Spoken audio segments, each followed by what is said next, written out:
Nada. ¿Sí? ¿Ya?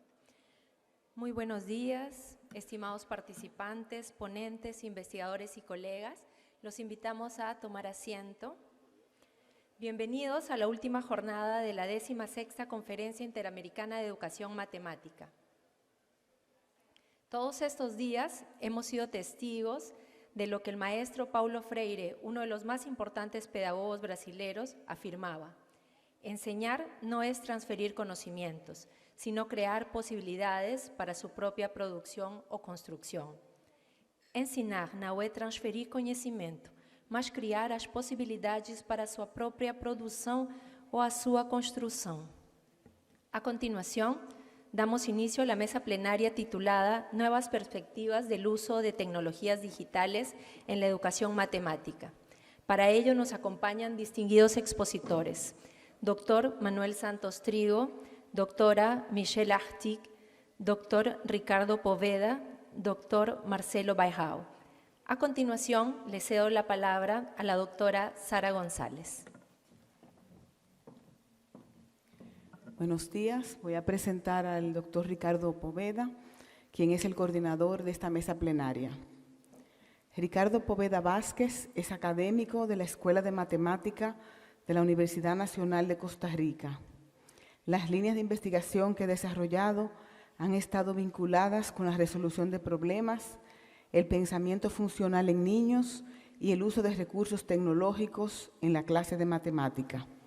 Es cofundador de Redumate, Red de Educación Matemática de América Central y el Caribe. Actualmente es el director de esta red. Es coautor del currículo de matemática en la educación primaria y secundaria de Costa Rica. Desde el 2012 es parte del proyecto de reforma de la educación matemática en Costa Rica. Los dejo con Ricardo Poveda.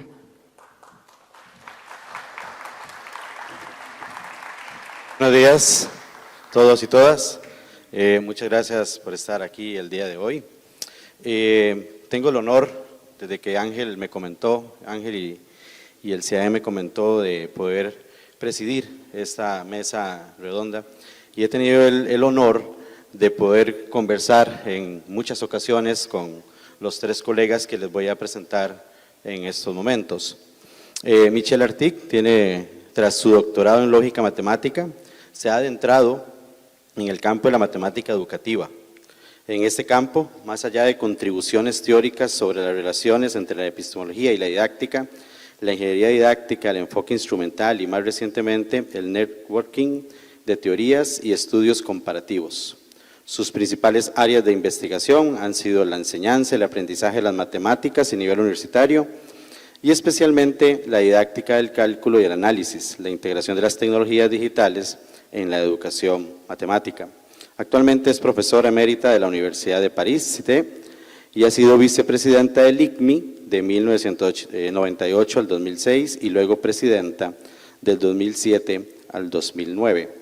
Estoy haciendo un resumen porque me indicaron que por favor esos tiempos los van a ocupar para hablar. Entonces voy a hacer un gran resumen de su currículo.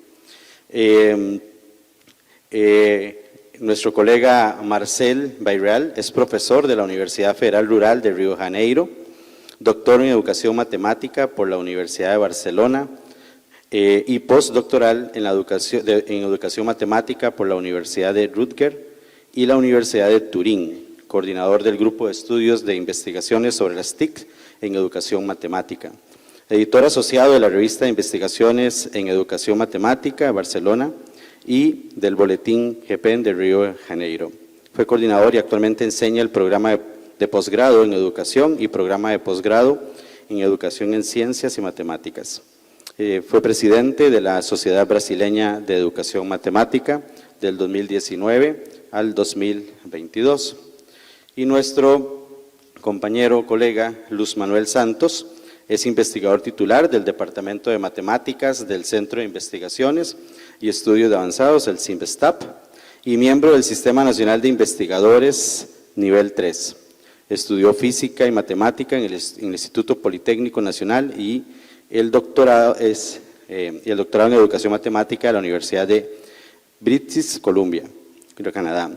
Realizó una estancia postdoctoral en la educación de en la Universidad de California y ha sido profesor invitado en la Universidad de Quebec, la Universidad de California, entre otras.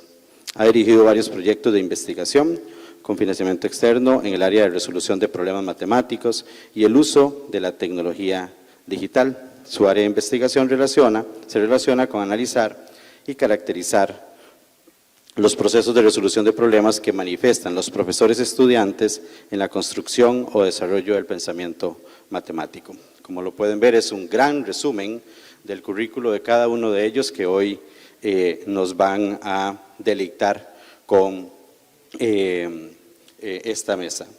Cuando se planificó esta mesa, quisimos trabajarla de una forma que sea dinámica. ¿Okay? No queríamos una mesa donde cada uno expusiera 15 minutos y después una sesión, sino lo que se quería era una mesa dinámica. Por lo tanto, les comento de cómo va a ser la dinámica de la misma. Como pueden ver, hay 5 temas. Esos 5 temas o subtemas son nuevos retos educativos, la tecnología en el diseño de nuevos entornos de aprendizaje, en la formación inicial y continua, en la evaluación del aprendizaje y en los enfoques teóricos.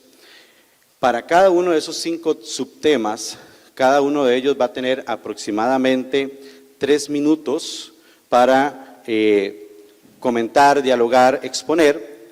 En el primer tema, los 3 van a hablar sobre un tema específico. En los otros temas o subtemas, 2 exponen y el tercero reacciona, ¿okay? Con algunas ideas. Y siempre van a estar controlados, porque es parte de lo que hemos organizado, un aproximado de 3 minutos. Si me ven alzando un papelito por acá es porque yo les voy a estar sacando una tarjeta amarilla por los tiempos para ir coordinando y que todo vaya saliendo de acuerdo a los tiempos. Aproximadamente en el tercer subtema se va a hacer una primera sesión de preguntas para que también el público, para que todos ustedes y nosotros podamos establecer algunas preguntas. Para la logística de las preguntas, entonces, en ese caso, les voy a solicitar, por favor, que si pueden ingresar, bueno, cuando tengan la duda o cuando tengan la pregunta, pero tal vez si pueden apuntar el código a menti.com y entonces con el código QR o con el código 5146-7703, allí pueden plantear sus preguntas. Tal y como lo dice en el texto de Menti, ahí puede plantear la pregunta, ya sea si va dirigido a todos o si va dirigido a algunos de ellos. Además, al final, puede que, dependiendo de los tiempos, haya espacio también para preguntas, acá directamente con micrófono y demás. Se van a atender, puede ser que igual por cuestión de tiempo no se puedan atender todas las preguntas, entonces yo voy a estar coordinando precisamente este proceso de cuántas preguntas, cuáles preguntas y demás. Y como ya les comenté, como son 5 subtemas, puede ser que alguna de las preguntas se vaya a trabajar posterior, entonces puede ser que esa pregunta no se considere porque se va a responder en las diapositivas siguientes. Entonces, creo que estamos claros en la dinámica, ¿verdad? Mejor empezamos porque ya hablé mucho. Yo también tenía 3 minutos, creo que me pasé un poquito más. Entonces, con todo les cedo en esta primera parte, como les decía, en este primer subtema, los 3 compañeros, colegas, van a exponer. Vamos a dar un minutito que están, como han visto que las diapositivas como que brincan, entonces están viendo si lo pueden arreglar. Sí. Tengo el micrófono. ¿Oyen? Sí.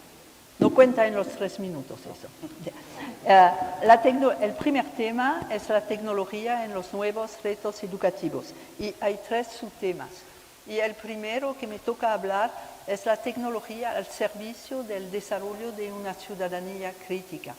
En 3 minutos es muy corto y voy a enfocarme en unos puntos principales para lanzar la discusión.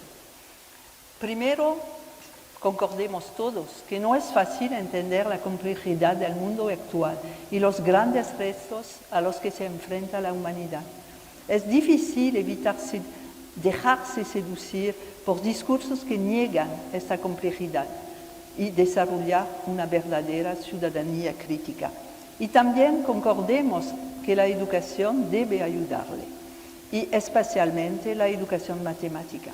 Pero yo pienso que debe hacerlo tomando en cuenta el papel ambivalente de la tecnología, que por un lado nos ayuda a entender esta complejidad, a enfrentarla, y por otro lado facilita la propagación de noticias falsas y discursos conspirativos. Y eso lo mostró... ¿no funciona? Lo mostró muy bien la pandemia, porque por un lado, en este tiempo de pandemia, la tecnología permitió el acceso a una gran cantidad de datos sobre la pandemia, su evolución en diferentes contextos, en tiempo casi real. Nos permitió la visualización de los procesos de crecimiento exponencial en juego. Nos permitió la simulación de evoluciones utilizando modelos simplificados adoptados a nuestros alumnos y explotar estos modelos. Pero sostenió la reflexión sobre las potencialidades y limitaciones de la modelización matemática, porque la gente tiene ideas muy falsas acerca de lo que es la modelización matemática. Y también,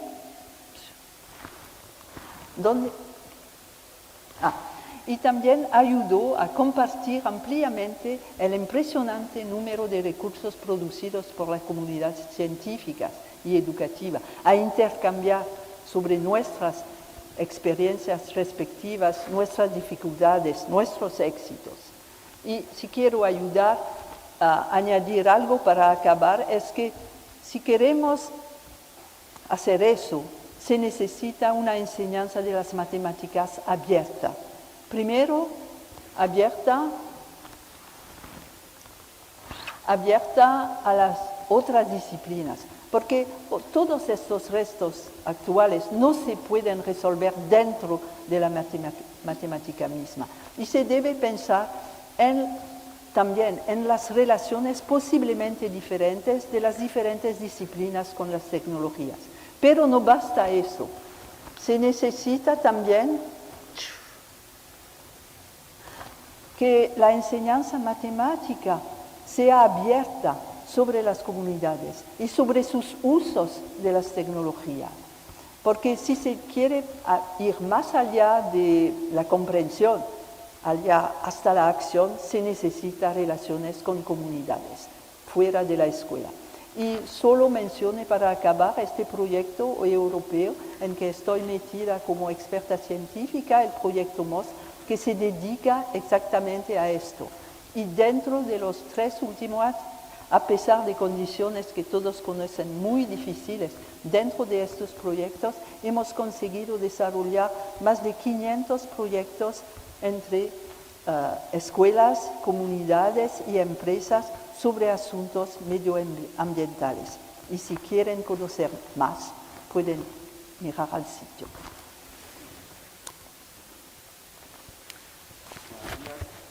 Ha sido un honor compartir esta mesa con Michelle, con Manuel y con la coordinación de Ricardo. Muchas gracias a ustedes por este momento.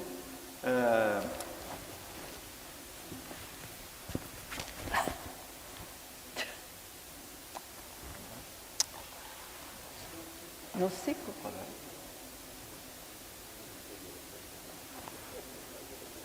¿Tecnología? Tecnología. No cuenta en tus minutos. ¿No? ¿Cuál es?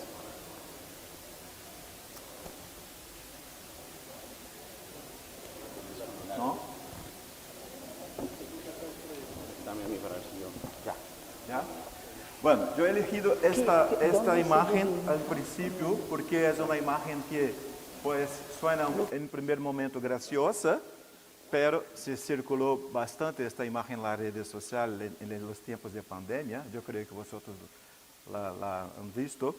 Y es una imagen que también se puede traer un dilema, una alerta, un peligro de las condiciones que nosotros, profesores, educadores, las familias, estamos sujetos con todo el desarrollo de la tecnología y la importancia que nosotros, en cuanto a investigadores, también tenemos de luchar para el empoderamiento de las personas, ¿no? El empoderamiento de las personas donde la tecnología no tiene una esencia, donde la tecnología hace parte como un proceso muchas veces cultural, que también igualmente es importante, ¿no? Y a los profesores, sobre todo, necesitan proyectos de formación continuada, de planteamientos didácticos que integran cada vez la tecnología en su quehacer y también se pueden aprender en este proceso como personas que también necesitan y tienen derecho para esto, ¿no? Porque a veces lo que suele hacer cuando se piensa en la tecnología en términos de ciudadanía crítica es dotar a las personas de equipamiento, pero sin reflexionar, sin analizar, sin las políticas de formación, donde las personas de hecho se apropian de la tecnología en cuanto persona, pero también en cuanto profesional y que se puede cambiar. Y hay un ejemplo, por ejemplo, que vamos a pensar la tecnología para el desarrollo de la persona y de qué trabajamos en matemáticas, qué hace falta. Es importante pensar en contenidos o pensar en procesos de razonamiento matemático, porque los contenidos muchas veces están obsoletos y ya no hace falta. Por ejemplo, a suma de operación de ángulo, de medida de ángulo, por ejemplo, que solíamos hacer, practicar en la escuela, hace falta practicar este contenido hoy en día, si tenemos los softwares, otros dispositivos que ya lo hacen, ¿no? Ya lo calculan las medidas. ¿Qué piensa calcular? No puede ser más un proceso importante en este momento. No estoy diciendo que no sea importante hacerlo, pero uno puede decidir el tiempo que se va a dedicar a este contenido o pensar más qué procesos son importantes para desarrollar en términos matemáticos, en términos de pensamiento matemático, contrastar, analizar, ¿no? Porque esto es lo que puede ser que va a tener un tiempo más que uno no sabe cuánto, pero seguramente es un tiempo que tarda mucho más que determinados contenidos. Y los alumnos en estos procesos, ¿cómo razonan? ¿Cómo piensan en esto? ¿Cómo comparten cuando las tecnologías y otros distintos artefactos están siendo integrados en las tareas matemáticas? Y también pensar, por ejemplo, la representación. ¿Qué modos distintos de representación de los objetos matemáticos están ahí presentes? Y que según la tecnología, según los artefactos simbólicos y no simbólicos, están ahí para que se pueda pensar y cambiar en este desarrollo humano.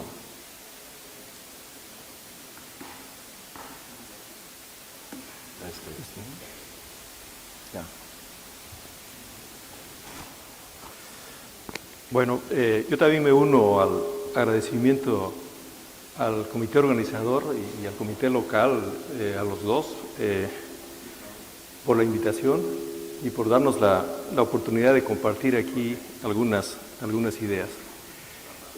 Miren, yo quiero iniciar con una introducción en donde quisiera resaltar esto que ahora nos invade en el discurso de la educación matemática, que son las tecnologías, las redes sociales, el chat GPT, etc. Yo creo que una pregunta importante es bueno, cómo de alguna manera podríamos coordinar el uso de estas herramientas en la tarea que tenemos y que es básicamente que el estudiante, que el maestro, el profesor construya conocimiento matemático.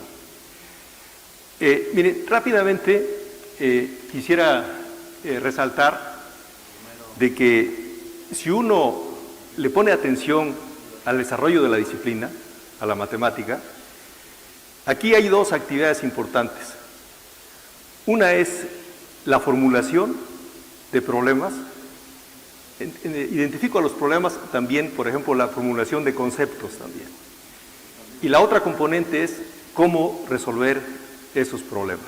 Entonces, son actividades fundamentales en el desarrollo de la disciplina. En ese contexto, un elemento fundamental que va de la mano en el desarrollo de la matemática es el uso de las herramientas. Entonces, cuando uno rastrea el desarrollo, va a identificar herramientas muy específicas y esas herramientas, el uso, influye en la forma de cómo uno razona, cómo uno procesa y resuelve los problemas. Yo creo que ese es el aspecto fundamental. Mire, aquí rápidamente doy así un panorama. Yo creo que coincidimos de que las herramientas amplían la cognición. Por ejemplo, bueno, ahora podemos realizar cálculos que antes con lápiz y papel eran muy difíciles de realizar. Podemos, por ejemplo, bueno, la memoria también amplía la memoria, que son los componentes fundamentales cuando uno se enfrenta a un problema. Entonces, la cognición se amplía. Entonces, yo creo que ese es un tema fundamental, cómo se amplía y eventualmente cómo influye en la forma de razonar. Y en general, la idea es cómo un individuo o un grupo de individuos activa las herramientas para esto que yo acabo de mencionar, de la formulación y la resolución de los problemas. Miren, rastreando así rápidamente, si uno analiza, por ejemplo, las herramientas que se utilizaron antes con los babilonios y eso, hay herramientas como, por ejemplo, las tabletas de barro, los pedazos de madera, etcétera, que fueron importantes para identificar problemas matemáticos. Y aquí, por ejemplo, la forma de razonar es empírica, o sea, la observación jugaba un papel importante, las herramientas eran un objeto que les permitía a la comunidad, a la gente, identificar relaciones matemáticas y las registraban en estas tabletas. Después hay como un salto en términos de razonamiento y también en el uso de las herramientas. Y esas herramientas que se identifican con los griegos, el compás y la regla. Y se enfoca a la resolución de problemas geométricos. Y aquí es donde viene el método axiomático, viene el trabajo de Euclides y todo eso. Otras herramientas y otras formas de procesar, de razonar el pensamiento matemático. Pero cuando digo herramientas, no solamente hablo de herramientas concretas como la parte esta de las tabletas o la regla y el compás. También hay herramientas semióticas que son importantes. Por ejemplo, una herramienta fundamental es el plano cartesiano, el sistema cartesiano. Entonces ahí también hay otra forma de plantear las preguntas, otra forma de razonar que de alguna manera ayuda a procesar, a identificar problemas de variación y cómo trabajarlos, ¿no? con el plano cartesiano. Bueno, ¿y dónde estamos ahora? Bueno, estamos, lo que mencionaba hace rato, con la emergencia y el constante desarrollo de herramientas digitales. Entonces, la pregunta que hay que plantearse, en mi opinión, es, bueno, ¿y eso cómo incide en las dos actividades estas de formular problemas y resolverlos? ¿Qué tipo de razonamiento? Y aquí quiero hacer hincapié en dos elementos fundamentales que, en mi opinión, está transformando los ambientes de aprendizaje. Uno son estas herramientas multiusos de comunicación, el Zoom, el Teams, todas esas que hemos usado ahora, y las otras, las herramientas de acción matemática, como por ejemplo el uso de los sistemas de geometría dinámica. Entonces yo creo que uno de los retos importantes es empezar a caracterizar esas formas de razonamiento que uno puede construir con el uso de estas herramientas. Me falta- Sí, se pasó como 3 minutos, pero bueno, ahí lo restamos. No, gracias a todos. No es necesario, no es necesario. Si hay que adelantar, por favor. Vamos al segundo, ¿perdón? Ok. ¿Y cómo serían esos escenarios donde la tecnología juega un papel importante? Mire, yo creo que la discusión va, en el centro es en los estudiantes, en los jóvenes. Ese es el punto que hay que de alguna manera atraer y convencer, y que, bueno, estos usos que ha dado, que ya se han mencionado aquí, que a veces resultan un distractor, ¿cómo enfocarlos a la parte que nos interesa, que nos corresponde, que es el desarrollo del pensamiento matemático, que aprendan a resolver problemas, etcétera, ¿no? Entonces, miren, estos son, el centro son los estudiantes. ¿Y cuáles son los escenarios? Herramientas como, por ejemplo, esta, yo creo que es una de las herramientas más importantes en el desarrollo de las tecnologías de acción matemática, y esta tiene varios elementos fundamentales, y es que podemos construir, en muchos casos, modelos dinámicos. O sea, le damos movimiento. Esa matemática que se hacía con lápiz y papel era un modelo estático. Y ahora le podemos dar movimiento, y eso juega un papel importante en la construcción de relaciones matemáticas y formas de cómo sustentarlas. O sea, la prueba matemática puede pasar por el uso de las herramientas. Entonces yo creo que es una de las cosas fundamentales. En mi opinión, en un futuro muy cercano, esta debe ser una herramienta obligatoria ya. Para esa mochila de útiles escolares que el estudiante escogía al principio del curso, esta debe ser una herramienta fundamental. ¿Qué más? Las de comunicación. O sea, las de comunicación están incidiendo en la forma de interactuar.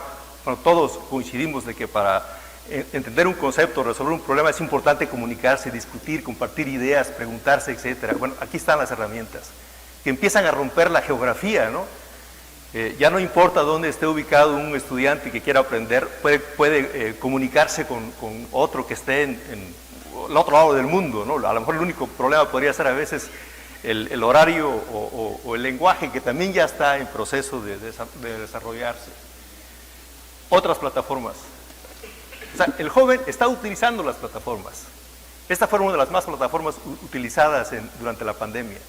Entonces las debemos de incorporar y mejorar y proponer, pero cuáles son las limitaciones y cómo podríamos incorporarla ya a la práctica del aprendizaje.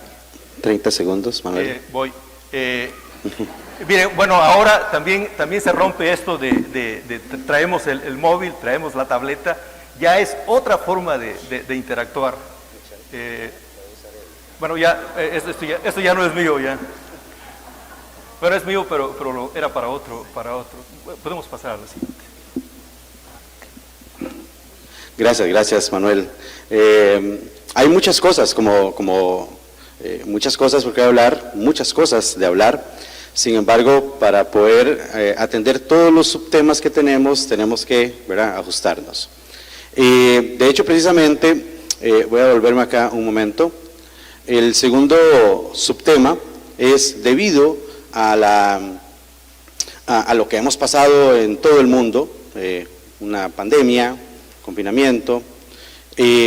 Entonces, ¿qué papel juega la tecnología post pandemia? Entonces, el segundo tema precisamente se refiere a la tecnología en el diseño de nuevos entornos de aprendizaje y qué hemos aprendido en todo este proceso. Le doy la palabra a Marcelo. Sí, con esto, ¿no? Disculpen ahí, te doy esto, eso sí te doy. Pasa.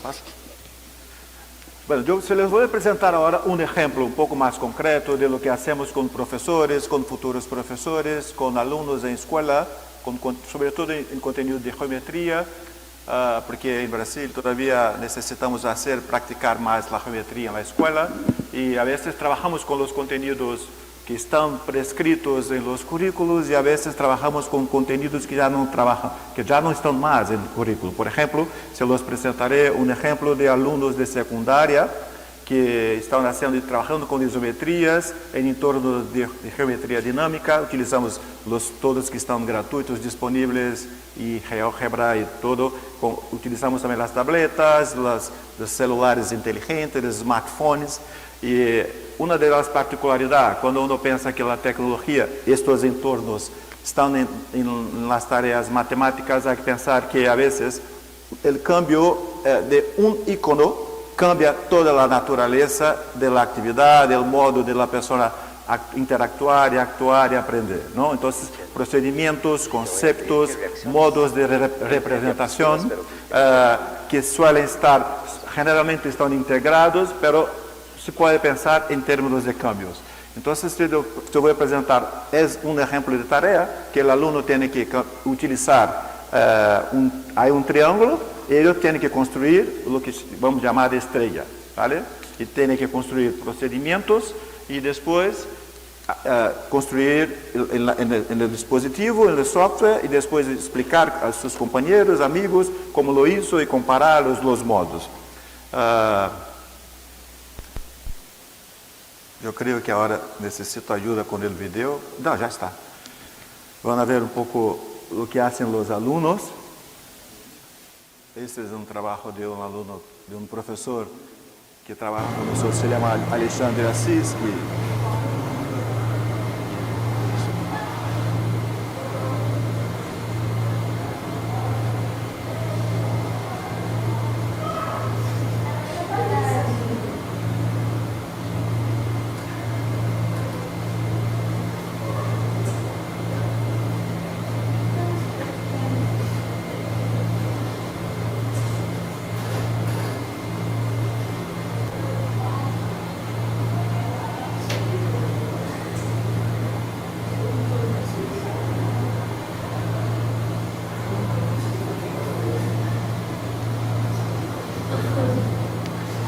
Bueno, yo voy hablando y ustedes van a ver los vídeos porque si no, no habrá tiempo.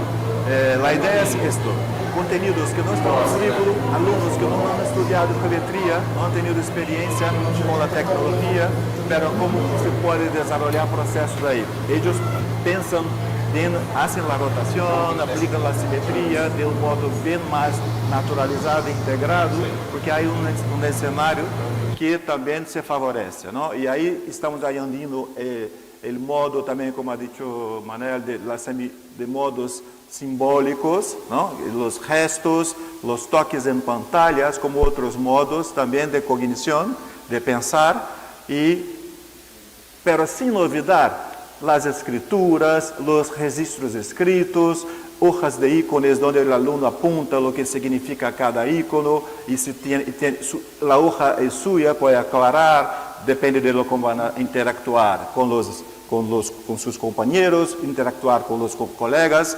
Esto es lo importante también, que se interactúa directamente en la pantalla, también se interactúa con el dispositivo, se mueve. Esta es la idea también de pensar esta dimensión expansiva de la tecnología, ¿no? Y ahora estamos añadiendo en nuestro proceso de análisis también este Eye Track, que es el equipo de rastreamiento ocular, que uno ve lo que pasa, fija los ojos de las personas en la pantalla. Y para pensar esto, ¿no? El alumno tiene algunos papeles importantes en este proceso que va a ser negocia, comparte, observa, registra, pues no es una línea así, no es una secuencia, pero son procesos que son de los alumnos. ¿Y qué hace el profesor? El profesor también tiene rol, ¿no? Roles específicos en este proceso, que puede aclarar, se puede verificar el modo que está pensando los alumnos, se puede a veces amplía con otros ejemplos o hace otra solicitud de alguna posibilidad, y también puede redireccionar, porque a veces el alumno está siguiendo una línea de razonamiento que no está bien, que está equivocada.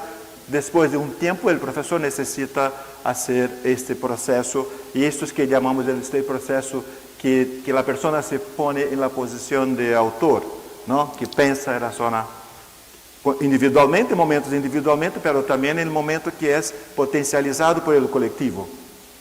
Gracias, Marcelo. Michelle va a reaccionar, unas palabras. Porque el tiempo pasa 3 minutos, necesitan más de 3 minutos, parece. Yo quería decir que concordo con lo que han dicho mis colegas y veo en el movimiento de evolución del trabajo sobre tecnología el hecho que durante décadas hemos enfocado en la manera de pensar cómo influenciaban las herramientas para hacer matemáticas, como los programas de geometría dinámica, las calculadoras, las hojas de cálculo y todo eso en el aprendizaje de las matemáticas y luego en las prácticas de enseñanza. Pero hemos acumulado mucho conocimiento sobre eso. Claro que se debe refinar este conocimiento, porque como lo mostró Marcelo, la manera de actuar, la acción instrumentada cambia sin cesar con las nuevas interfaces, los nuevos recursos tecnológicos que conocemos. Pero para mí la cosa más importante ahora también que tomar en cuenta es que hay esto, pero hay esta evolución que se ha mostrado tan importante durante la pandemia de la tecnología como instrumento de colaboración y de comunicación. Y la conexión entre estas dos facetas de las herramientas tecnológicas. Me parece que debemos explorar más sistemáticamente estas dos dimensiones de modo igual y sus conexiones posibles y explotarla en la educación, estos resultados. Gracias, Michelle. Vamos a entrar al tercer subtema. Antes voy a permitir pasar algunas diapositivas o devolverme para aquellas personas que no han podido anotar el código del Menti donde se plantean las preguntas que lo puedan hacer en este momento. Ya tenemos varias preguntas, pero voy a devolverme rápidamente para que pudieran, si no lo han anotado, vamos por acá. Por aquí está, ese mismo. Entonces, a partir de ahí, para incluso algunas personas que han estado llegando, para plantear preguntas, por favor, si lo pueden hacer en menti.com y ahí está el QR o el código que solicita la página y desde ahí pueden hacer preguntas. Ya tenemos varias, entonces, pero para que, por si no lo tenían por acá. Bien, precisamente varias de las preguntas que nos están haciendo tienen que ver con el rol de la tecnología en la formación inicial y en la formación continua. Ya nos hicieron 2 preguntas relacionadas con esto. Entonces, precisamente es uno de los subtemas que tenemos, que es el que vamos a tratar. Disculpen ahí, voy a pasar esto muy rápido porque ya todo esto lo pasamos. Y vamos a iniciar precisamente el rol de la tecnología en la formación del profesorado, formación inicial, formación continua. Entonces vamos a empezar con la tecnología en la formación inicial, con Marcelo. Se hay una cosa que uno no puede pensar en tecnología en términos de modos de razonamiento matemático, es pensar las cosas aisladas, como nosotros estamos haciendo aquí una secuencia para la presentación, ¿vale? Aquí es una secuencia de presentación, pero si vamos a pensar en términos de razonamiento matemático, representación, conceptos, procedimientos, es importante pensar eso en una naturaleza más conjuntiva, considerando el escenario y los contextos, ¿no? Y yo les voy a presentar ahora un ejemplo en la formación inicial, porque esto pasó con todos nosotros y para mí en particular, un grupo de investigación que trabaja con tecnología y hemos vivido todo el problema de aislamiento, como uno va a plantear actividades en entornos de aprendizaje, estando totalmente aislado, solamente con su pantalla, y cómo va a hacer esto, ¿no? Y además hay una posibilidad de recursos en la internet, pero como el profesor se apropia de estos recursos, cómo plantea tareas, actividades para su clase. Yo creo que ese fue un dilema para todos, ¿no? Para todos nosotros. Y yo les voy a presentar ahora uno. Yo elegí justo las torres de Hanoi, que yo creo que la gente la conoce, ¿no? Todos lo conocen aquí, acá, en sus países, que es un recurso bien antiguo, físico, existe en madera y cosas, y ahora, pero hay una variedad de este recurso también en Internet. Hay se puede trabajar directamente en línea, se puede trabajar también en aplicaciones de los celulares, y ahí la idea era un poco en la formación inicial. Generalmente cuando uno presenta este recurso para ellos ya saben la fórmula, 2 elevado a n menos 1. Pero, ¿qué pasa con esta fórmula? ¿Por qué esta fórmula? ¿No? Y ahí la idea es construir un entorno para que se provoque, se reflexione sobre esto. Entonces, hemos propuesto como unos 10, 15 aplicaciones para ellos. Tenía que elegir 3 en principio y trabajar libremente cada uno y después hacer un video cortito de algo que le pareció instigante, curioso. Se lo vou apresentar só. Turma, boa noite, tudo bom com vocês? Eu vim falar um pouco sobre Towers of Hanoi, que é um dos 3 aplicativos que o professor pediu para a gente baixar. E algo diferente nele, que assim, é uma curiosidade que gera uma dúvida, é o que eu vou mostrar para vocês agora. Que ele permite que a gente vença o nível colocando os discos do bastão do meio. Eu vou aqui mostrar para vocês.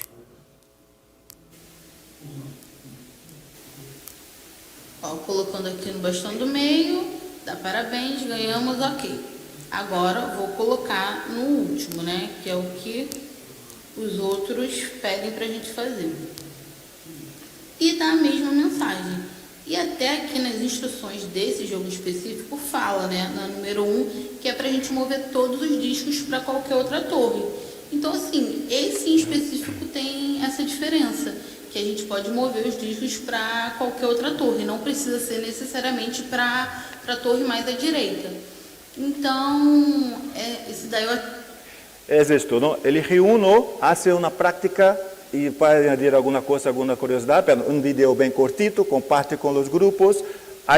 Las aplicaciones son diversas, de naturaleza diversa, y se puede pensar. Y después sigue la práctica para analizar y vamos analizando posibilidades y análisis de lo que hacen. Yo solo se los voy a presentar otras posibilidades de respuesta de cómo se va esto a lo largo de 5 o 6 semanas.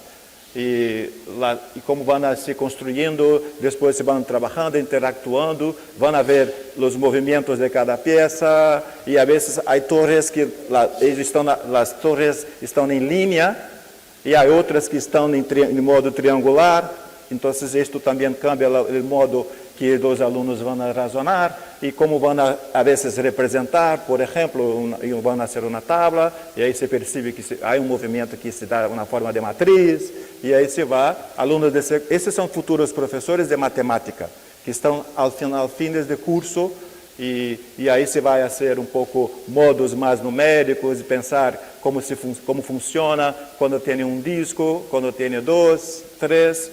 Y aquí la idea es pensar que yo hice este cuadro para un alerta, porque a veces la gente con tecnología hay una moda que hay un autoaprendizaje, o como esta de clase invertida y cosas así, como si no hay necesidad del profesor, como si no hay necesidad de planteamientos didácticos, ¿no? Y esto es muy importante, porque la tecnología es más un elemento para integrar nosotros, ¿no? Integrar nuestro quehacer profesional también. Entonces, es importante plantear. Entonces, aunque hay un momento que yo puse en verde, que el alumno tiene una centralidad, porque el proceso de razonamiento del alumno tiene una centralidad, y yo puse en azul, ¿dónde está el profesor? Que el profesor tiene el momento de una síntesis, aunque acompañe, que sigue todo el proceso, pero el profesor lo planteó al principio, ¿no? Lo planteó, lo organizó, sigue acompañando a los alumnos. ¿Y qué hace después? Después puede hacer, por ejemplo, que aparece, ¿es posible una torre con 4 hastes, 4 torres? Puede pasar, ¿no? Vamos a investigar si puede hacer con 4, ¿qué cambia, no? ¿Qué otros procesos se puede utilizar? Pensamos en términos matemáticos con esta tecnología, ¿no? Michelle. Y voy a complementar lo que dijo Marcelo, pensando más en la formación continua de los profesores. Y voy a enfocar en un aspecto de la tecnología. La tecnología para ayudar al desarrollo colaborativo de los docentes, para apoyar, porque es claro que hoy día todos reconocen que este trabajo colaborativo es imprescindible para mejorar la formación docente, su desarrollo profesional y producir cambios sostenibles en la educación matemática. No es por acaso que el ICMI lanzó recientemente un estudio enfocado en esto, el trabajo colectivo de los docentes. ¿Y cómo puede ayudar a este trabajo colectivo la tecnología? Lo puede y permite primero ampliar la colaboración más allá de lo que puede organizarse entre profesores de una misma institución. Y tienen seguramente muchos ejemplos. Aquí muestro un sitio web de una asociación de profesores en Francia que fue creada hace mucho tiempo por los profesores mismos y que ha sido estudiado por los didactas de modo muy sistémico, estudiando su trabajo colectivo, estudiando cómo este trabajo colectivo les permitía desarrollar recursos que son utilizados por miles de profesores en el país. La otra cosa es que la tecnología permite combinar el trabajo colaborativo presencial y a distancia, gracias al uso de plataformas institucionales y diversos medios de comunicación, y favorece la producción y explotación de recursos que pueden utilizarse para equipar a los profesores para este trabajo colaborativo. Por ejemplo, con todo el desarrollo que se ha hecho de vídeos de clase y cosas, incluso vídeos realizadas por los profesores sí mismos en formación. Y aquí lo experimenté, este poder de la tecnología para el trabajo colaborativo de los profesores personalmente, en el trabajo que acompaño desde 2017, un trabajo sobre la adaptación en Francia a las versiones francesas de la práctica de estudio de clase japonesa y donde nos habló mucho de esto Soledad ayer. Y claro que lo que hemos hecho no es tan amplio, no es tan importante como lo que han hecho en Chile, pero se ven exactamente las mismas posibilidades explotadas para formar, para desarrollar, para este trabajo colectivo, para desarrollar también el trabajo colectivo de los facilitadores, para ligar los facilitadores y los investigadores, y todo eso lo hacemos gracias a la tecnología. No solo con la tecnología, pero gracias a la tecnología.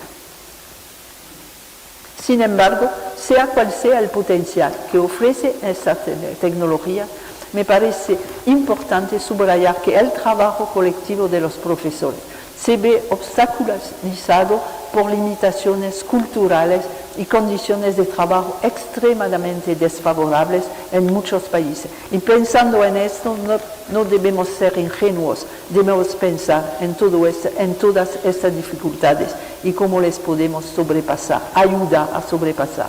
Y el último punto que quería subrayar es que tenemos, gracias a la tecnología, también un crecimiento exponencial y una diversidad creciente de recursos educativos, como lo mostraba Manuel en sus primeras diapositivas.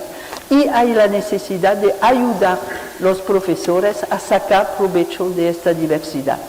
Y me parece que para esto se necesita comprender mejor cómo ha evolucionado su trabajo con los recursos educativos en este tiempo de recursos digitales tan diversos.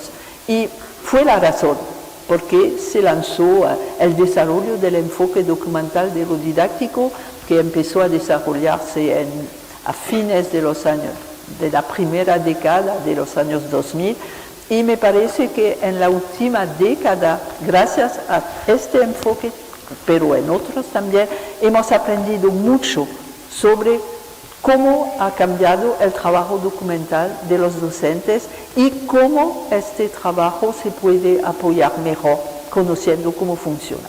Y aquí es solo un libro de los que han salido, uno de los más recientes sobre este tema.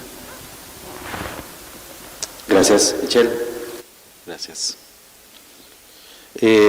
Vamos a pasar a una pequeña ronda de preguntas, una primera parte, considerando que sean preguntas asociadas a lo que se ha expuesto, porque como les decía, faltan 2 temas o subtemas, y que puede ser que incluso algunas de esas preguntas van a estar tocadas en los temas posteriores. Aprovechando a Michelle, nos preguntan si nos puede compartir un poco más sobre el proyecto MOS.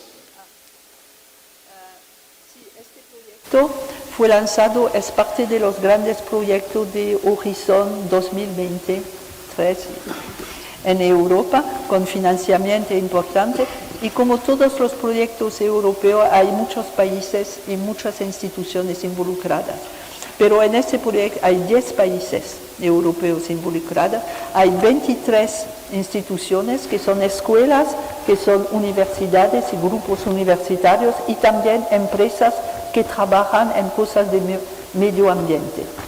Y si van al sitio web, se ha desarrollado todo un trabajo en esto para producir, sostener el desarrollo de proyectos, ligando en temas medioambientales, ligando comunidades, padres, empresas y escuelas. Y fue bastante difícil porque en tiempos de pandemia el acceso a las escuelas y la salida de las escuelas fue durante un tiempo bastante difícil. Pero gracias a las tecnologías hemos conseguido sobrepasar unas de estas limitaciones y producir proyectos. Y desde más de un año se hacen estos proyectos en vivo, no hay problemas más ligados al efecto de la pandemia. Y lo que me pareció muy importante, no pensaba como experta científica para este proyecto al inicio que hubieran podido desarrollar en este contexto tantos proyectos. Y cuando se tiene 772 a esta hora, cuando se tiene tantos proyectos, ahora se puede trabajar sobre qué tipo de proyectos, qué condiciones, qué duramiento de los proyectos, cómo sirve la tecnología, qué tipo de solución hacen, cómo van al público, al exterior de la escuela para vender sus soluciones. Y todo este trabajo de investigación se puede hacer gracias a todas estas experiencias. No es partiendo de teoría, es partiendo de esta voluntad, de las experiencias, como se hace en todos estos proyectos. Hay un planteamiento, un acompañamiento, un trabajo de investigación permanente para sostener el desarrollo del proyecto y para evaluar sus resultados, lo que es no tan fácil. Pero si quieren podremos discutir más. Gracias, Michelle. Una pregunta que se repite, precisamente varias personas la hacen, tal vez Manuel o Marcelo, el que guste. Se pregunta sobre cuál es el momento idóneo para introducir la tecnología en niños, adolescentes. ¿Cuál es ese momento idóneo? Yo creo que no hay, esto es muy subjetivo, ¿no? Hay peligros, por ejemplo, trabajamos con las tabletas, con los celulares y hay mucha producción recomendando que los niños no hay que tener muchos cuidados, los peligros, hasta 6 años sobre todo, ¿no? Hay muchos libros que ya están alertando para esto, ¿no? Pero aparte de los peligros que siempre tenemos, no vamos a decir que no hay, pero también hay peligros con nosotros, ¿no? Los problemas con nosotros también. Aparte de esto, yo creo que el momento idóneo es el momento que uno se mueve como aprendiz. Si yo utilizo la tecnología me cambia como persona, me cambia mi quehacer, ¿por qué no cambia mi quehacer profesional? Yo creo que cuando uno reflexiona consigue se mover en este planteamiento como persona, yo creo que sería este momento. Y el momento donde pone el otro como interlocutor, ¿no? El otro que aprende contigo y como pone el conocimiento de los pares, de vuestros colegas, de vuestros alumnos. Creo que esa sería la idoneidad. Manuel, ¿quisieras agregar algo? Sí, rápidamente. De hecho, han surgido varias anécdotas sobre el uso temprano de las tecnologías, ¿no? Incluso por ahí se dice que estos que trabajan en el Silicon Valley, que desarrollan tecnologías, le prohíben a sus niños usar las tabletas hasta cierta edad. Y detrás de esto está de que pareciera que todavía esta parte de escribir así a mano, de alguna manera desarrolla la cognición, y esta parte de irse rápidamente a lo táctil o al teclado, pues, o sea, se preguntan si eso, cómo influye después en el desarrollo de un pensamiento. Mi opinión es de que yo creo que a temprana edad se debe supervisar, no solamente el tipo de interacción que tiene el niño con estos aparatos, sino también el tipo de actividad. Entonces yo creo que eso es importante. Miren, cuando uno ya está un poco de más edad en otros niveles, yo creo que hay una parte muy interesante de que cuando uno se apropia o tiene cierta experiencia ya en el uso de ciertas tecnologías, empieza a pensar los problemas a partir del uso de las tecnologías. Y bueno, yo creo que aquí el tema fundamental es cómo conciliar esas dos actividades. La parte esta de lápiz y papel, que tampoco se estamos promoviendo, al menos yo no estoy en esa posición, de que se olvide la parte de lápiz y papel. O sea, ¿cómo conciliamos esta forma de trabajo, de pensar, con la parte esta que nos ofrece la tecnología? La experiencia que hemos nosotros vivido es de que con la tecnología se amplía, vienen otras estrategias, ¿no? Por ejemplo, cuando uno usa la parte esta de los sistemas de geometría dinámica, hay nuevas heurísticas.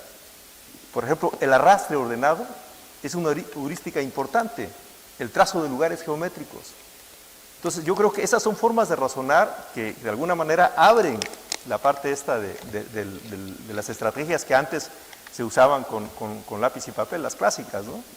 Entonces, ese sería más o menos mi opinión. Gracias Manuel. Un paréntesis, también esta mesa se está transmitiendo en vivo por YouTube, entonces también si alguien nos está viendo en vivo, también puede plantear sus preguntas desde cualquier lugar del mundo donde nos vean, entonces también ahí está el lugar para que plantee esas preguntas.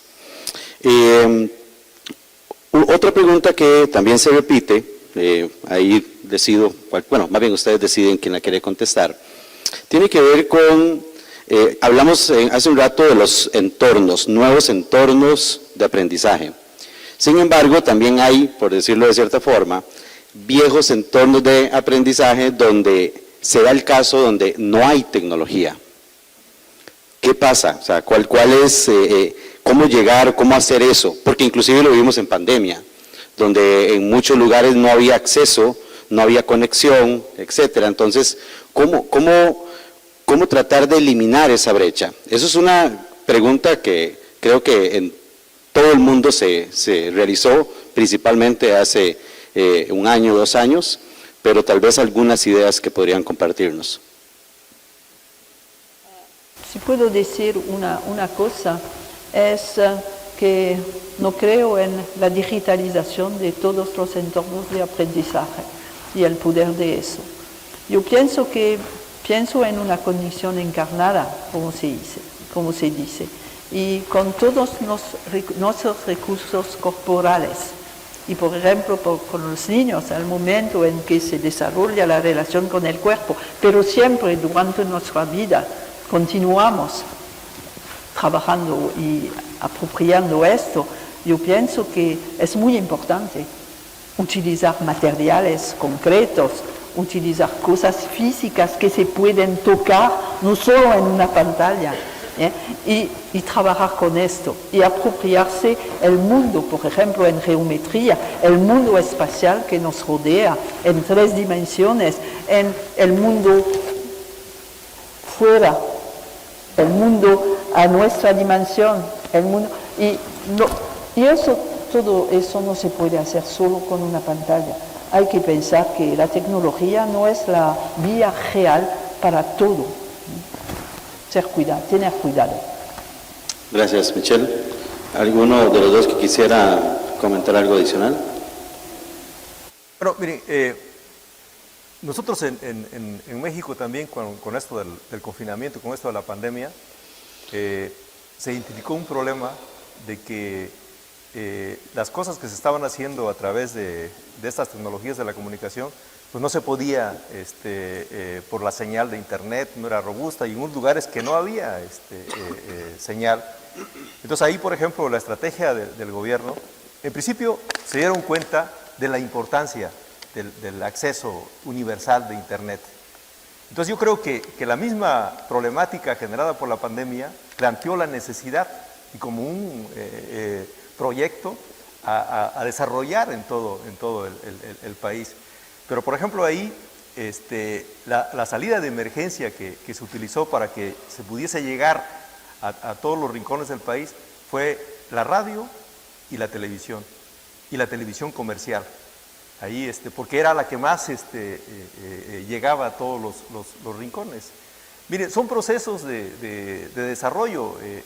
Por ejemplo, yo creo que esto de la tecnología, como del celular, el móvil, pues generalmente casi la mayoría de los jóvenes tiene acceso.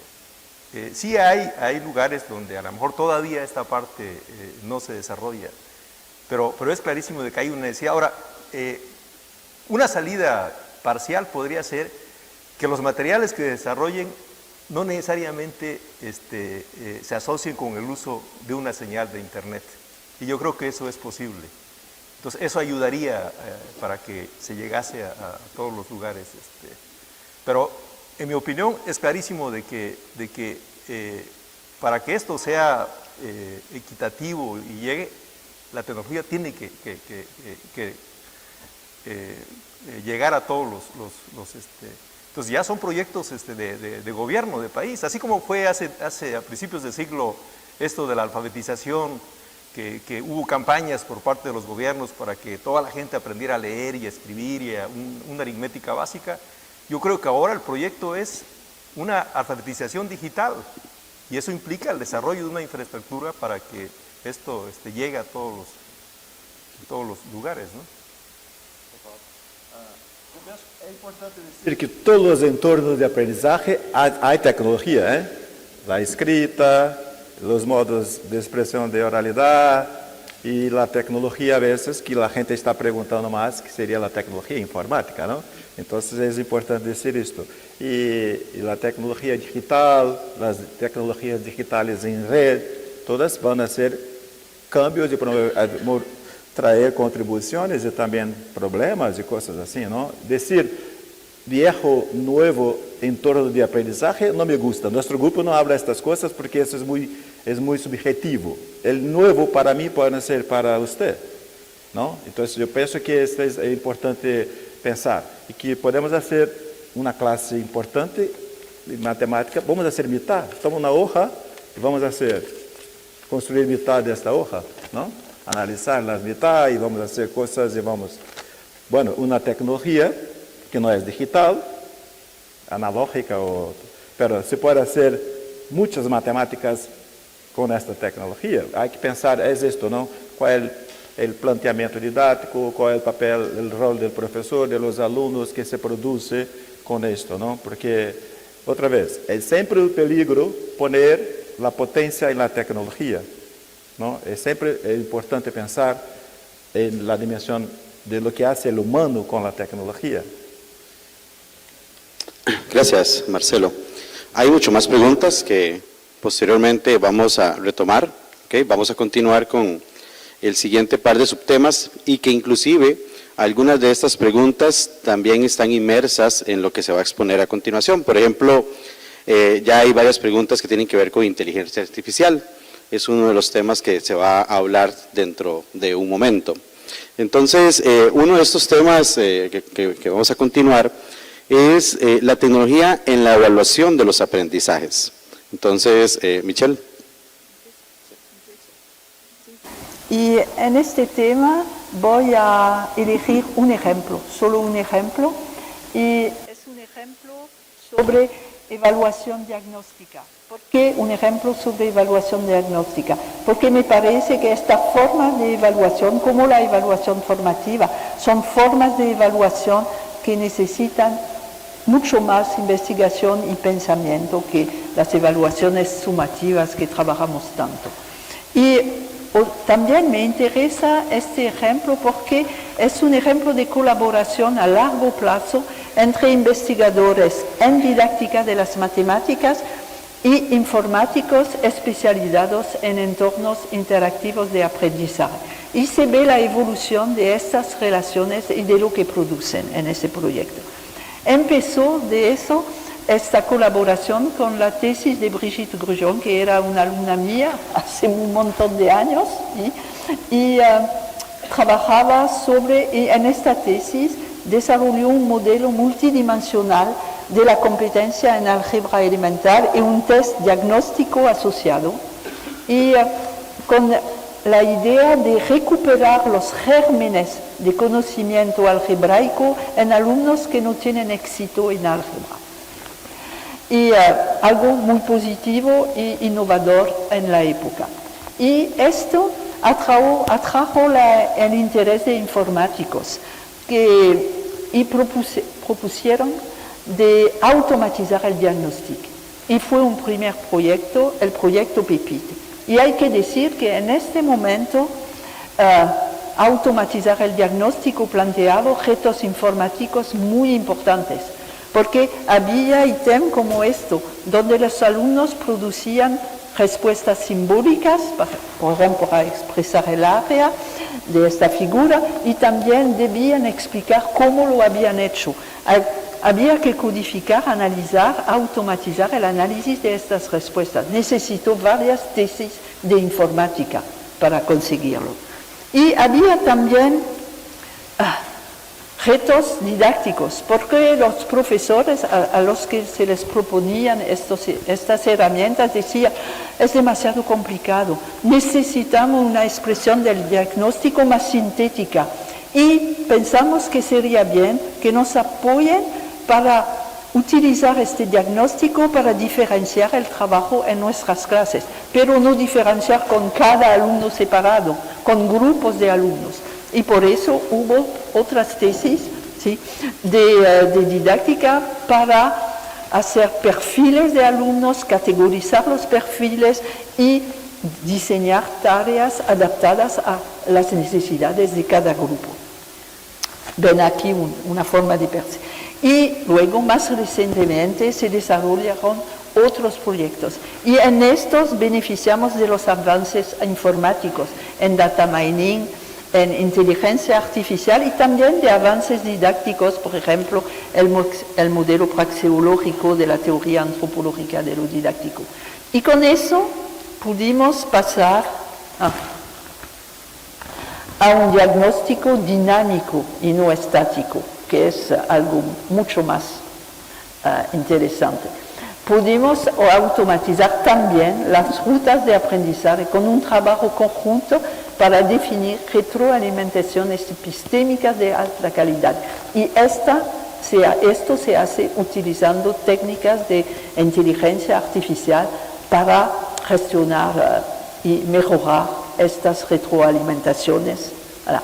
Eso es solo un ejemplo para mí, pero demuestra en un momento en que los debates sobre la inteligencia artificial tienden a concentrarse en el ChatGPT y las amenazas o las posibilidades del ChatGPT, me parece importante subrayar la importancia de la modelización y la conceptualización didáctica para poner las tecnologías más avanzadas al servicio del aprendizaje y de la enseñanza de las matemáticas, y eso necesita colaboración entre informáticos y didactas. Muchas gracias. Gracias, Michelle. En esta parte yo les invito a cambiar el momento de los exámenes en vuestras asignaturas, en vuestros cursos. Esta es una idea yo traje solo este ejemplo para problematizar esta idea. Es una idea de una investigadora de Brasil, se llama Regina Pavanello, que empieza el curso con la prueba, con el examen, ¿no? Ustedes no van a leer las cuestiones, las preguntas, ¿no? Puede poner, yo lo hice con mis alumnos de práctica de enseñanza, y ellos hacen 3 cursos de geometría, y empecé, una de las herramientas de evaluación fue esta, una prueba, hay un examen, y ellos tienen que hacerlo esto en distintos momentos del semestre, del mes, y ahí hay como un guión de posibilidades. El primer momento, por ejemplo, intenta hacer las cuestiones sin utilizar ninguna herramienta digital, por ejemplo, GeoGebra, otra cosa. En ese caso, como eran tareas de geometría, de construcción geométrica, y ellos habían estudiado esto antes con recursos físicos, regla, compás, y ahora, pero intenta hacerlo, de todos los modos, ya. Después, un segundo momento, donde se puede hacer consulta, ¿no? Y hasta un fuente, se puede hacer una consulta de una fuente. Estos momentos se puede también cambiar, se puede añadir otros, ¿no? Para que tenga una idea de posibilidad. Y se puede buscar una fuente en el sitio de internet, ¿no?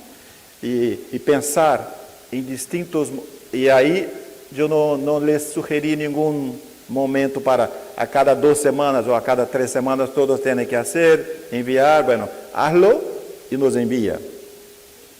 Y el momento 4 es el momento que puede ser disponible de todos los recursos que tiene, las fuentes de consulta, y la decisión de cambiar de un momento a otro es suya.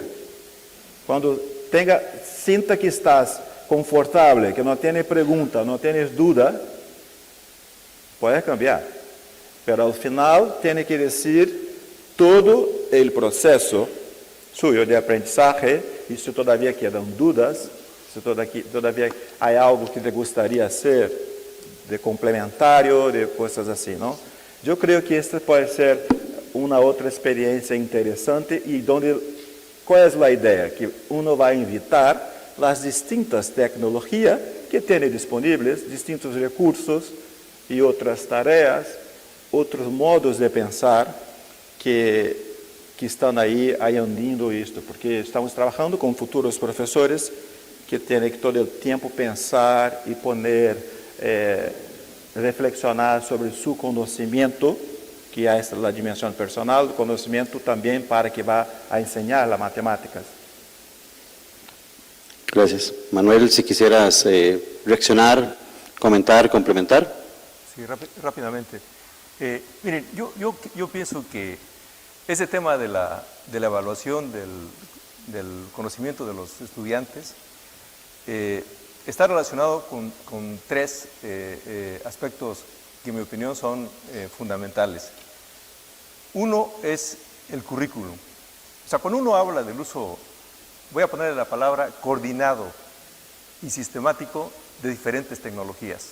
Aquí meto esas 2 categorías, las de usos múltiples y las propias de la disciplina, como por ejemplo el sistema de geometría dinámica. Pues cuando ya eso es parte del espacio de aprendizaje, hay cosas muy interesantes que ocurren. Por ejemplo, en el currículum. ¿Qué pasa en el currículum? Pues la estructura esta que se conoce en el ámbito internacional se empieza a erosionar, empieza a cambiar. O sea, esa secuencia que a veces estaba muy explícita y continuamente se repetía, empieza a moverse. Y les voy a poner así rápidamente, les voy a platicar un ejemplo así. Miren, en los cursos estos de geometría, por decir algo, geometría analítica, si uno activa esta parte de la construcción de modelos dinámicos, en un problema que involucra conceptos básicos, que se estudian a nivel incluso elemental, uno puede generar todas las cónicas en una sesión, en un problema. Y aparecen otros conceptos que por ahí estaban escondidos. Por ejemplo, el concepto de mediatriz es un concepto estelar cuando uno mueve estas configuraciones simples. Entonces, claramente que el currículum empieza aquí a demandar cambios en el currículum. Entonces, centrar la atención en los hábitos del pensamiento matemático, más que en esa secuencia que estamos acostumbrados a seguir.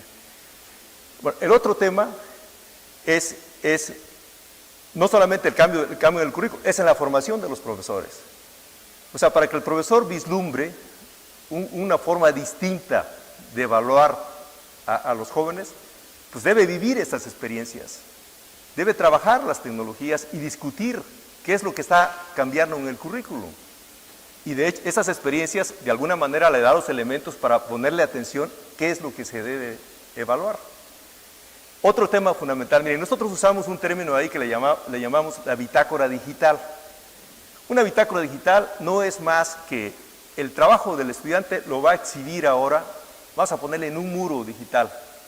Y de hecho, usando aplicaciones de comunicación, se puede. Entonces lo exhibe y ese se vuelve una discusión entre todos los estudiantes. Y también hay que ir pensando ya en mover esta parte de la evaluación y no solamente centrarla en el maestro, en el profesor.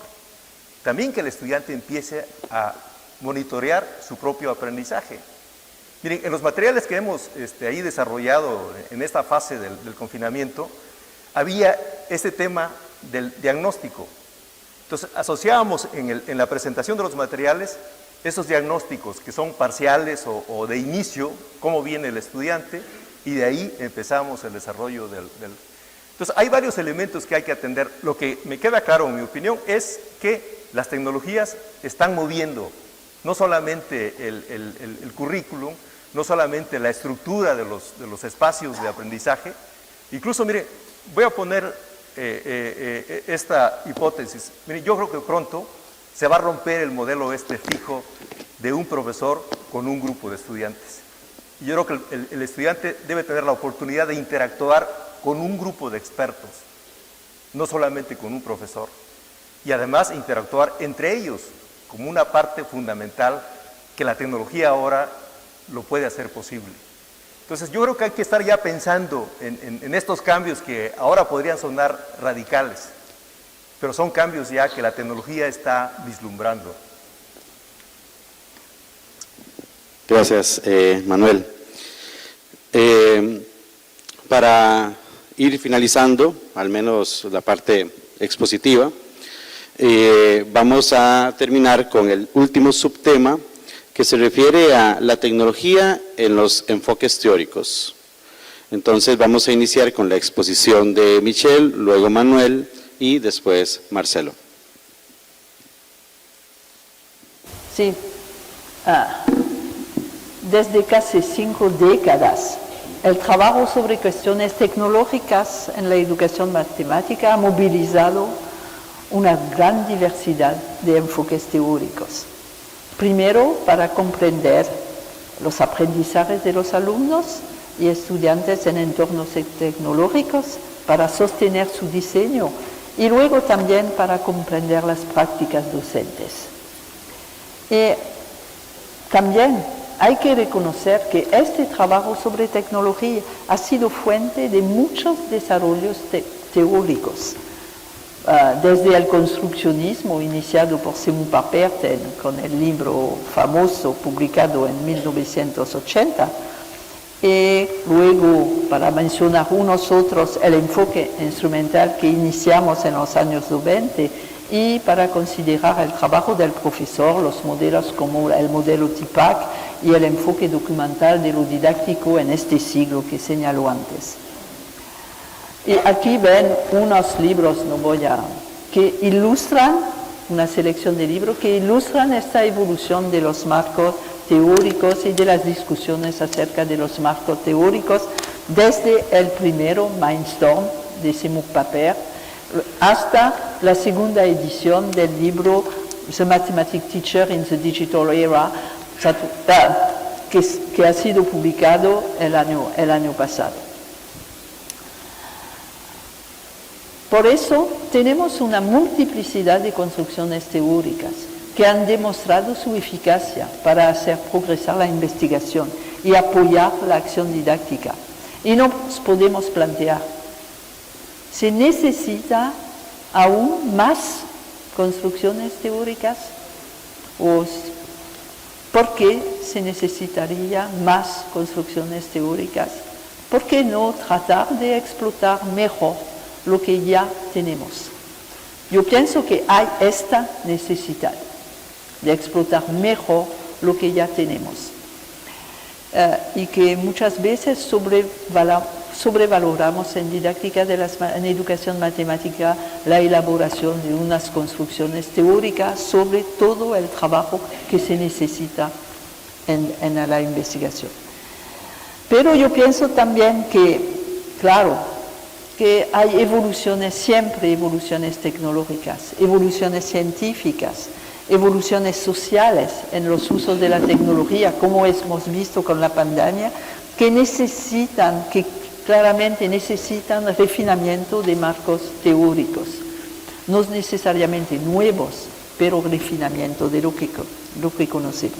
Y voy solo a mencionar dos ejemplos. Por ejemplo, el desarrollo de interfaces táctiles, de sistemas ápticos, de sistemas de realidad aumentada, claro que cuestiona nuestra conceptualización de la acción instrumentada y puede necesitar nuevas construcciones.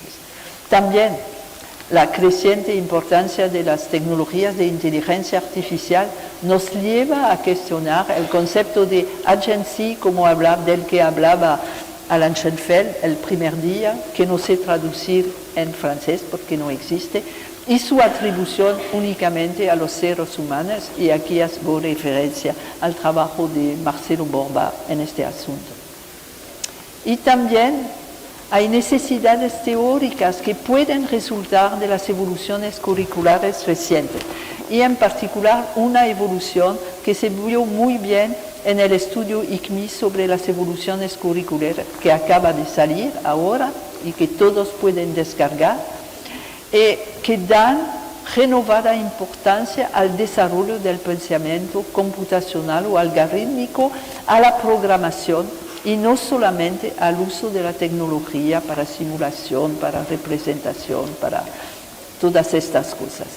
Y me parece que esto es una evolución especialmente importante hoy en día, dada la importancia de los algoritmos en el funcionamiento de nuestras sociedades y sus raíces matemáticas. Por eso me parece que es muy importante trabajar en esto, y eso nos remite a la primera cuestión, la cuestión de los vínculos entre las tecnologías digitales y el desarrollo de una ciudadanía crítica, porque si no entendemos lo que es un algoritmo, cómo funcionan en nuestras sociedades, cómo podemos desarrollar una ciudadanía crítica y poner la enseñanza de las matemáticas al servicio de esta ciudadanía. Y claro que eso puede también inducir nuevas construcciones teóricas, pero no tengo la respuesta. Gracias, Michelle.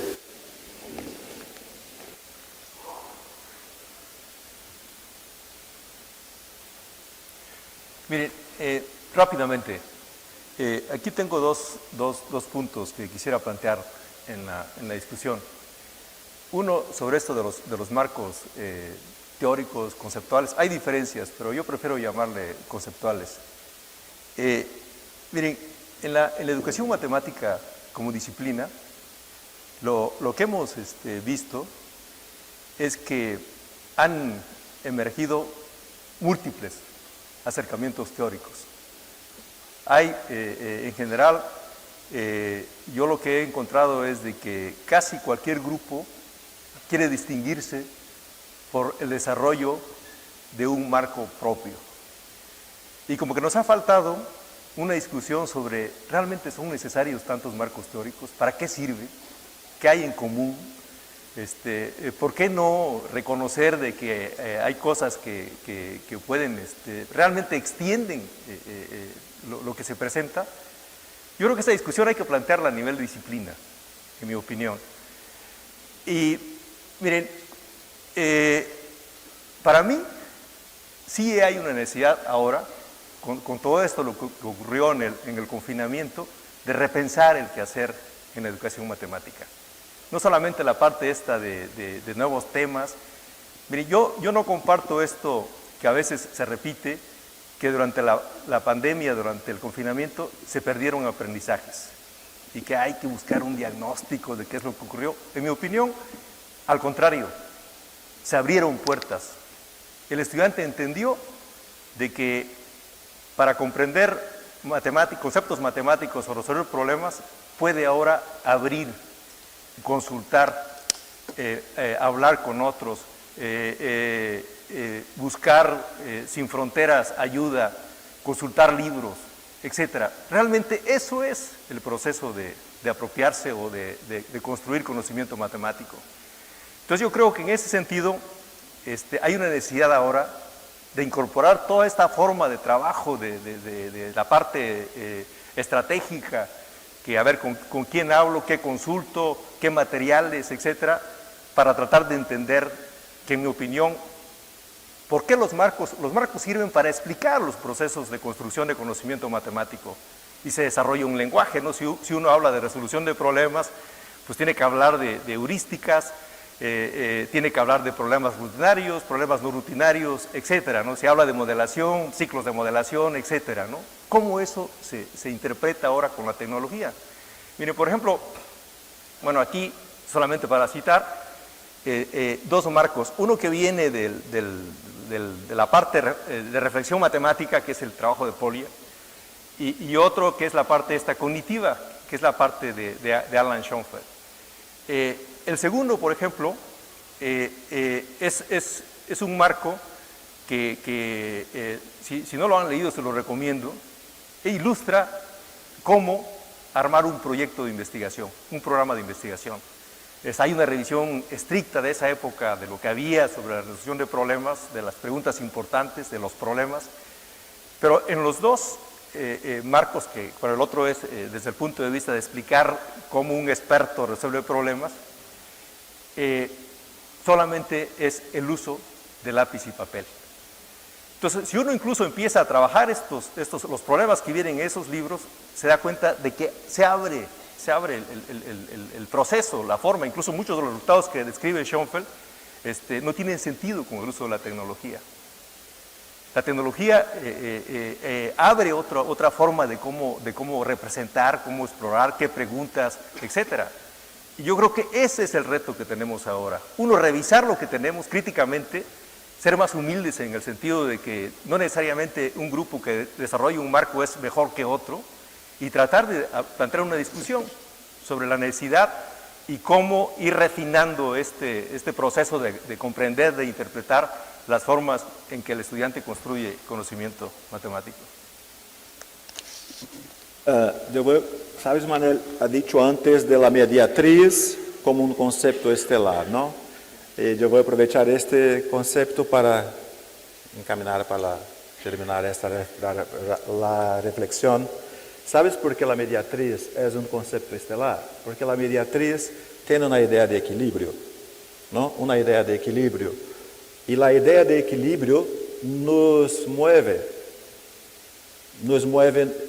mientras nos miramos en el espejo, ¿no? Mientras hacemos una organización del espacio, o mientras miramos una forma que nos gusta, y ahí hay un equilibrio. Esta idea de equilibrio, ¿por qué le digo esto? Porque nuestros alumnos también utilizaron muchas la recta de simetría, la simetría de reflexión para solucionar las tareas con isometrías.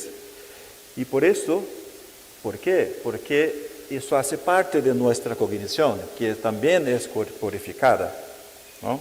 Y pensar esta cognición es pensar, por ejemplo, que cambia en la dimensión semiótica, porque la semiótica parece haber que la semiótica, por ejemplo, no es un constructo nuevo, pero que cambia cuando llega la semiótica, cuando estamos con los aparatos que trabajan esta dimensión de la tecnología como una dimensión expansiva de nuestro cuerpo, pero también que se integra en él, y también los toques en las pantallas, por ejemplo, como una otra forma de pensar, que la semiótica avanza en este proceso. Entonces yo voy a terminar empezamos la conferencia con el homenaje a Ubiratã, y yo creo que merece terminar con una reflexión de él, que va a hablar que el problema, la pregunta central es cómo la especie humana desarrolló en su evolución en los más diversos ambientes naturales y socioculturales estrategias para hacer frente al amplio ambiente. Para enfrentar este desafío, la investigación debe ser transcultural, transdisciplinaria y debe tomar prestados resultados de metodologías de diferentes áreas. Yo creo que es esto. Gracias. Muchas gracias a los panelistas. Un aplauso. Muchas gracias, Galeano.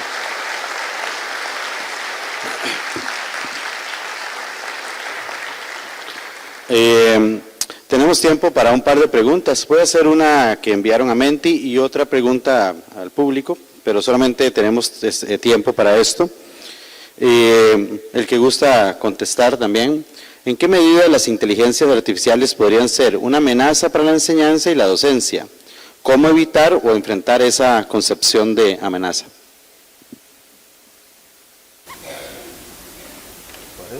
¿Sí? Claro, claro. La amenaza de la inteligencia artificial. Amenaza de la inteligencia artificial. Ya. Bueno, mire,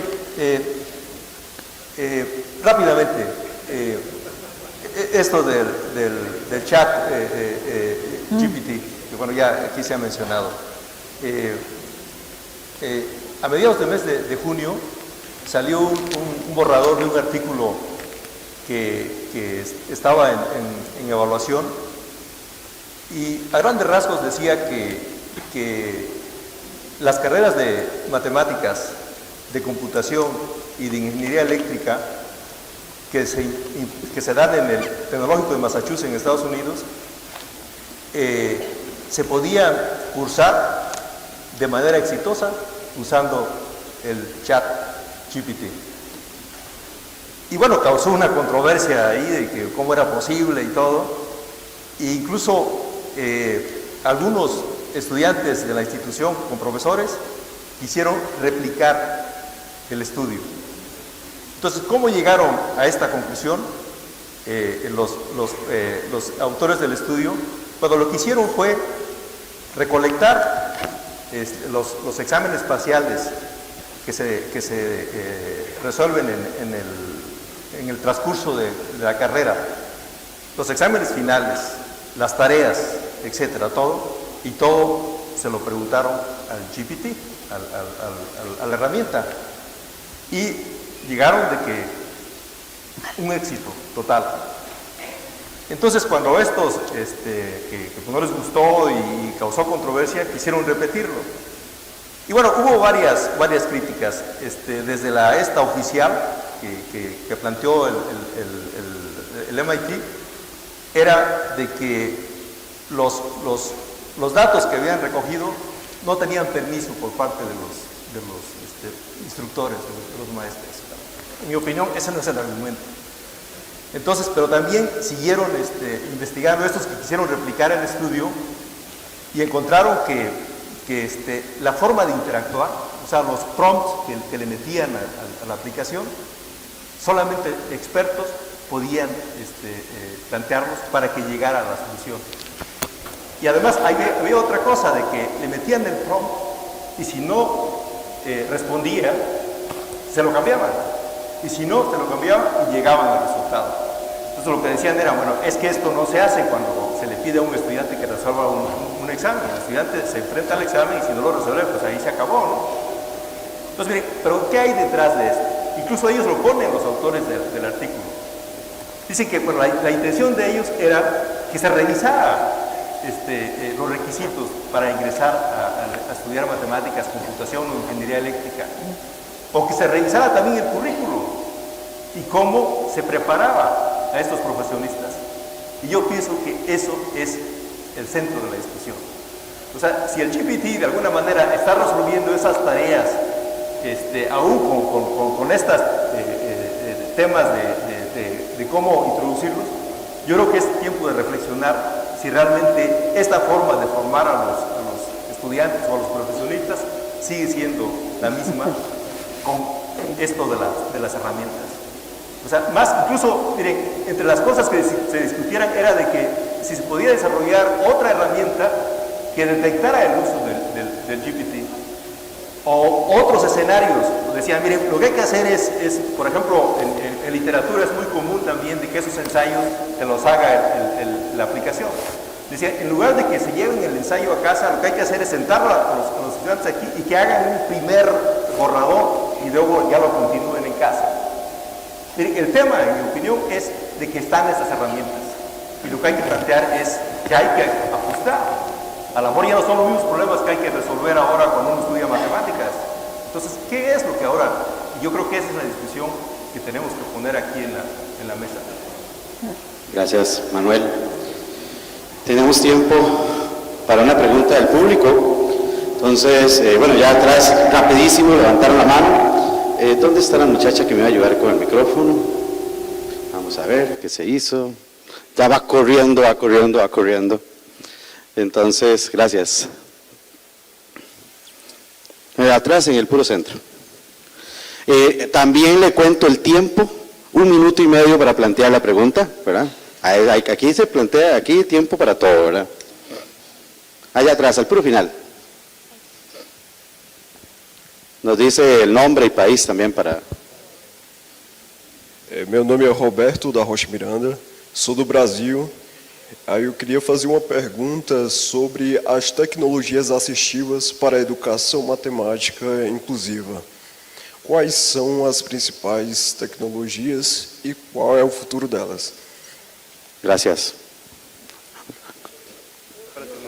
Asistiva para a inclusão. Para la inclusión. Modo amplio a esta pregunta, pero me hace pensar en investigaciones y desarrollos que se han hecho en mi equipo recientemente, en los años recientes, sobre alumnos con dispraxia. Y se pensaba que estos alumnos no podían realmente aprender geometría, porque no podían trazar figuras. Y por eso, y eso se reforzaba con las ideas de las ciencias cognitivas, neurociencias y todo eso. Pero desarrollamos la idea que cuando uno describe a otro que realiza los gestos, cómo construir una figura, mostramos que aprende también, como el que realiza la figura. Y esto ha cambiado la visión de la inclusión sobre dispraxia y la idea que no se podía trabajar en geometría con alumnos dispraxicos. Y también con eso, con la evolución de la tecnología, ahora se han desarrollado programas informáticos para implementar en procesos en línea, en procesos digitales, donde el alumno dispraxico pilota con la voz y con unas teclas muy sencillas, construcciones complejas, geometría.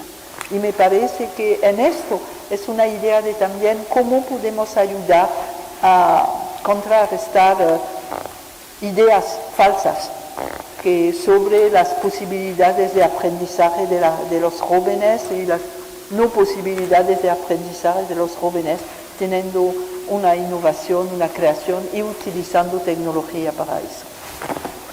Gracias, Michelle. ¿Algún otro que quisiera complementar?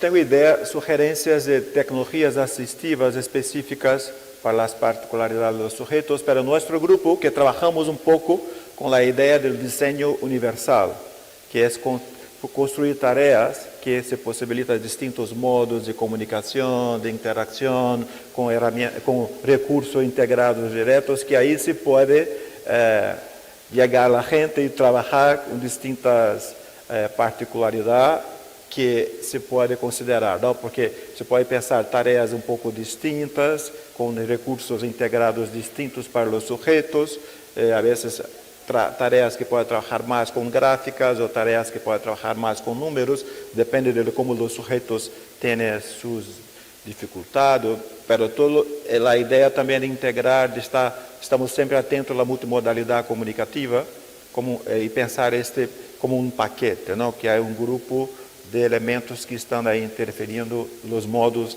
de razonar y pensar la matemática. Gracias.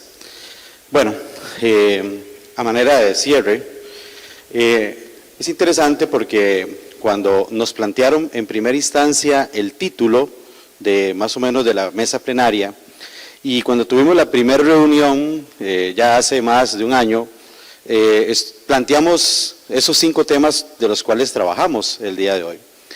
Y la semana antepasada o hace un mes que nos volvimos a reunir y demás, fue interesante porque una de las cosas que planteamos era, mira, y ahora lo que está en auge es la inteligencia artificial, ¿verdad? Entonces, es interesante cómo el uso de las tecnologías va cambiando, ¿verdad? En cuestión de un año para otro, la dinámica, obviamente, y por ende, las diferentes cuestiones que nos surgen a nosotros como profesores y profesoras e investigadores e investigadoras. Entonces, quisimos hacer un panel, como les decía, bastante dinámico.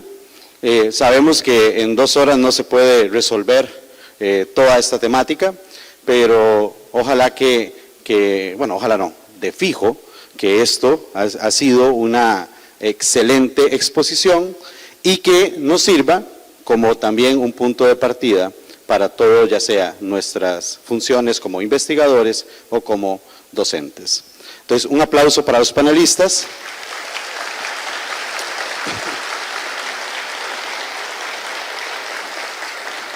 Y de parte de nosotros sería todo. De ahí les dejamos el documento que está en la web, ¿verdad? Que igual que va a estar en las memorias y demás, para que también si quieren ahondar un poco en los mismos temas que trabajamos.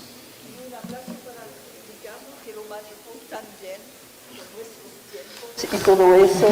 No, por dicha con los ojos casi me está. Gracias.